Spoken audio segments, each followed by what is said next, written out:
In the heart of the city stood an old library, tall, quiet, and timeless. People came and went, chasing knowledge, comfort, or a moment of peace. But one man came every night for something else: warmth. His name was Thomas, a man in his late 60s, with tired eyes and a kind face lined by years of struggle. He carried no books, no bag, just a small notebook, a pencil, and a worn-out photograph of a smiling woman. Thomas didn't have a home. The streets had become his nights, and the library had become his only refuge. He never asked for pity, never made noise. He just sat in the same corner every evening, the one by the tall window, reading until his eyes grew heavy. The librarians knew him. They saw the exhaustion, the hunger, the loneliness. But they also saw respect, the way he treated the books like treasure, the silence he kept like prayer. So they let him stay. One winter evening, a young woman named Emily walked in.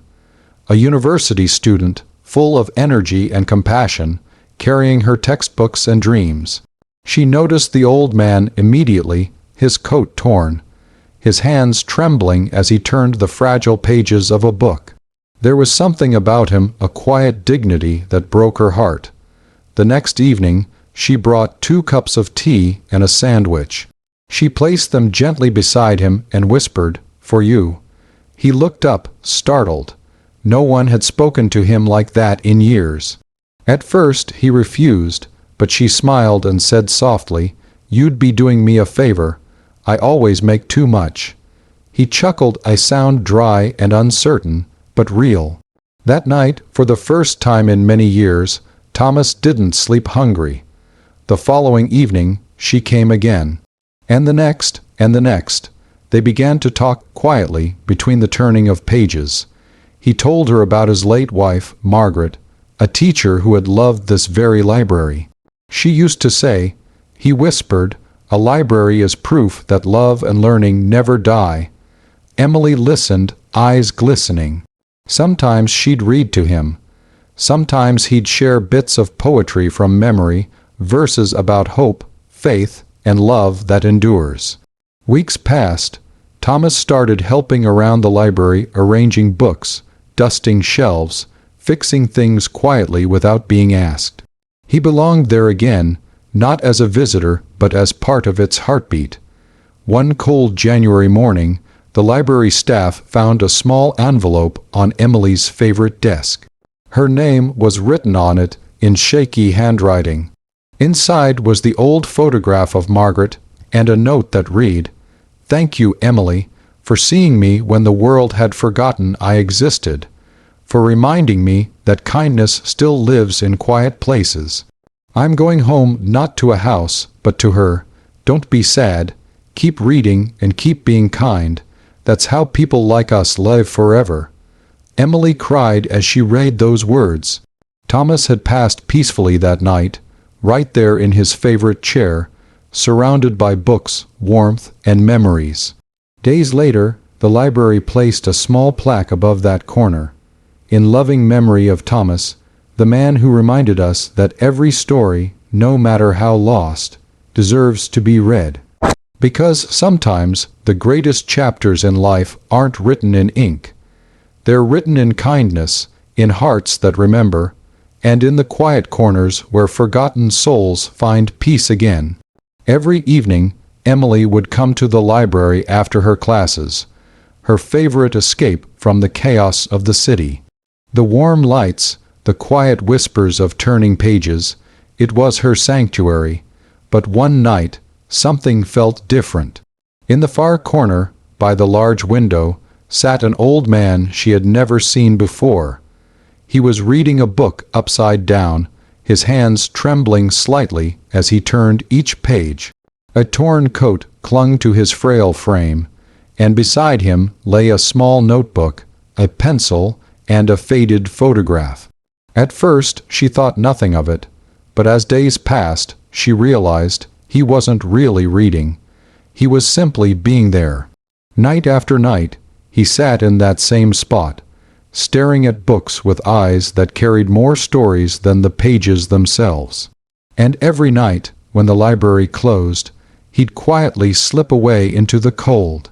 One evening, as snow began to fall outside, Emily walked past his table and noticed something new. His shoes were wet, his fingers blue from the chill. Her heart ached. Without thinking twice, she walked to the cafe across the street and bought a hot cup of tea and a sandwich. When she returned, she placed it in front of him and whispered shyly, "Here, I thought you might need this."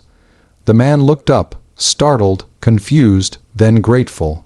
He hesitated, as if unsure whether to accept such kindness. Finally, he said softly, "Thank you, I haven't had tea shared with me in years." They didn't talk much that night. But Emily could tell something had changed. The next evening, she found him again, sitting in the same chair. And this time, she brought 2 cups. Little by little, their silence became conversation. He told her his name, Thomas. He had once been a teacher, a husband, a man with dreams. But after losing his wife, Margaret, and later his home, he found himself adrift in a world that no longer saw him. "The library," he said softly, "is the last place that still feels like her. She loved it here. I think that's why I can still breathe inside these walls." Emily listened with tears in her eyes. She didn't offer pity, only presence. Sometimes that's all people need. As the weeks passed, she noticed a change in him. He began shaving again. He smiled more. He started helping around the library, quietly stacking books, fixing shelves, greeting children who wandered too far into the aisles. He had purpose again. Then one morning, Emily arrived to find his chair empty. Hours passed, but Thomas never came. A quiet sadness filled the air. Later that evening, the librarian handed her an envelope. It was addressed to her in shaky handwriting. Inside was a note and a pressed white flower. "Dear Emily, you gave me back my favorite story, the story of kindness. For years, I thought the world had forgotten me. But your heart reminded me that love doesn't need blood or name, just humanity. I'm going to see Margaret now. Thank you for helping me find my way home." Tears streamed down Emily's face as she read. That night, she sat in his chair, holding his photo, whispering, "Rest now, Thomas. You're home." Days later, the library placed a brass plaque on the wall that read, "In memory of Thomas, a teacher, a friend, a reminder that kindness is the greatest story ever told." Because sometimes it only takes one person noticing a stranger to remind the world that love still lives, quietly, patiently, in the corners of our hearts. My name is Thomas. Once I was a teacher. Once I had a home. Once I had someone who waited for me every evening. Her name was Margaret. She loved books more than anything. She used to say, "Stories keep us alive, even after the world forgets our names." We met in this very library, her laughter echoing between the shelves, her hands full of poetry. I used to read to her until she fell asleep beside me, her head resting on my shoulder, the world soft and kind. But when she got sick, the laughter faded. And when she left this world, something inside me went silent too. The house felt empty, and every room echoed her absence. I sold everything, not because I wanted to, but because I couldn't bear to stay in a place where her voice used to be. Days turned to weeks, and weeks into years. And somehow, life drifted past me like pages I was too tired to read. Until one night, when the city was cruel and the rain was cold, I found myself standing outside the old library. Her library. I walked in, and for the first time in years, I felt warmth again. The scent of old paper, the hum of lights, the soft turning of pages. I sat in our old corner by the window and stayed. That became my home. Every evening, I'd come in when the doors opened, read until I couldn't keep my eyes open, and leave quietly when the lights dimmed. The librarians saw me, but they never asked me to go. They understood. Some silences don't need explanations. But loneliness has a way of whispering. No matter how many books I read, no words filled the emptiness Margaret left behind. Then one winter evening, I saw her, a young woman sitting across from me, her eyes kind and curious. She noticed me. That simple act being seen, it broke something open in me. The next night, she left a cup of tea and a sandwich on my table. I hadn't tasted warmth like that in years. She smiled and said softly, "You remind me of my grandfather. He used to read in silence too." Her name was Emily. She started visiting every evening. She'd tell me about her classes, her dreams, her favorite books. And I'd listen, really listen, because in her laughter I heard echoes of Margaret. One day, she brought me a new notebook. "Write something," she said. "Your story deserves to be told." So I did. Every night I wrote about love, loss, and the small miracles we find when someone cares enough to ask. Weeks later, I felt tired but peaceful. I knew my time was near, so I wrote one last note and left it with her name on it. "Thank you, Emily. You gave me back the only thing I'd lost, purpose. You reminded me that love doesn't die, it just changes form. When you miss me, come to this corner. I'll be here, between the shelves in the quiet, where stories never end." Soft piano swells, then fades to silence that night. I closed my eyes in my favorite chair. And for the first time in years, I wasn't alone. Because I knew, somewhere between the pages and the hearts we touch, every love story finds its way home. I've worked in this library for more than 25 years. I've seen faces come and go, children growing up, students becoming adults, dreamers finding solace between these walls. But some faces stay with you forever. One of them was Thomas. The first time I saw him, it was winter. He came in quietly, his coat frayed, shoes wet, and eyes tired. He didn't ask for help or warmth, just a corner, a book, and silence. He treated this place not like a shelter, but like a sacred space. Every evening, as I locked the doors, I'd see him asleep by the window, his hand resting gently on an open book. There was something heartbreakingly peaceful about him, so I let him stay. Some nights, I'd find a note tucked into the books he'd been reading. Tiny scraps of paper, filled with lines like, "She loved this story. This one made her smile." Sometimes, I still hear her laugh between the pages. At first, I thought he was writing to someone. Later, I realized he was writing to memory. He came every night for months, always quiet, always gentle. He never caused trouble, never took anything except comfort. But then, one day, something changed. I noticed a young woman, Emily, sitting across from him. She didn't stare. She simply smiled. The next day, there was a cup of tea and a sandwich on the table beside him. The old man looked confused at first, then smiled too.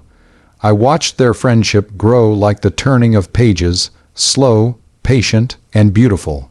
They talked softly, sometimes laughing, sometimes just sitting in silence. The library felt warmer when they were here, like sunlight, sneaking through the window even on the cloudiest days. He began to help around the place, stacking books, dusting shelves, greeting visitors with a kind nod. For the first time, he wasn't just existing in the library, he was living in it. One night, as I was closing up, I heard him humming a tune so familiar it stopped me in my tracks. Later, Emily told me it was a song his wife used to sing while shelving books here decades ago. Her name was Margaret. I remembered her. She used to volunteer here years ago, kind, always smiling. Suddenly, it all made sense. This wasn't just a library to Thomas. It was the last place he still felt close to her. Then, one morning, the chair by the window was empty. No Thomas, no notebook. Just a small envelope resting on the table with Emily's name written on it. That evening, I saw her sitting there, tears in her eyes, holding a letter. When she left, she placed a single white flower where his hand used to rest. The library felt different after that, quieter, but not lonely. Thomas's spirit lingered in every aisle, in every book he touched. A few weeks later, we placed a plaque on the wall above his chair. It read, "In memory of Thomas, a reader, a teacher, a friend." He found his story again among these shelves. Sometimes, when I walk by that corner, I still imagine him there, head bowed, hands resting on a book, the faintest smile on his face. And I think to myself, maybe this library isn't just filled with stories written in ink. Maybe it's filled with the souls of people like Thomas, the ones who came searching for warmth and ended up leaving behind love. It's been 7 years since I last saw him. 7 winters since that quiet night when the library lights dimmed and the old man by the window never woke again. His name was Thomas, but to me he was more than that.